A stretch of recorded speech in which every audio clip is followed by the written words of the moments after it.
وعلیکم السلام ورحمۃ اللہ وبرکاتہ۔ بلال صاحب یو کے سے، آپ کا سوال یہ ہے کہ فرعون کی قبر پر جانا جائز ہے یا ناجائز؟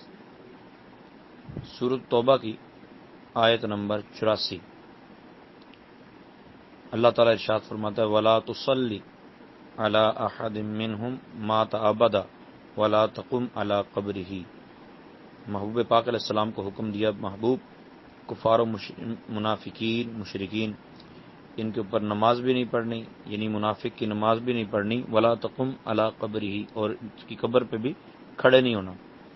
کیوں؟ انہم کفروا باللہ ورسولہ، کیونکہ اللہ اور اس کے رسول کے یہ منکر ہیں۔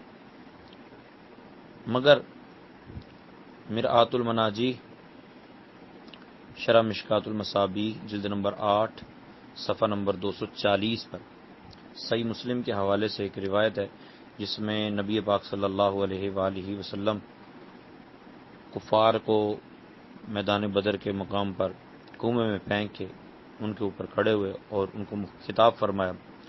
تو اس کے تحت مفتی احمد یارخانیمی رحمۃ اللہ تعالی علیہ فرماتے ہیں معلوم ہوا کہ کفار کی قبروں یا ان کی لاشوں پر کسی مصلحت سے جانا بالکل جائز ہے، زیارت قبر کے لیے جانا جائز نہیں، کہ رب تعالیٰ ارشاد فرماتا ہے وَلَا تَقُمْ عَلَىٰ قَبْرِهِ إِنَّهُمْ كَفَرُوا بِاللَّهِ وَرَسُولِهِ۔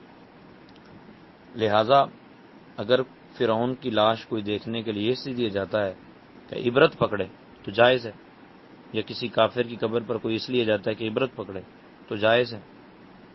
تو ویسے قبر کو متبرک سمجھ کر اس کی زیارت کی نیت سے جانا یہ قطعاً جائز نہیں۔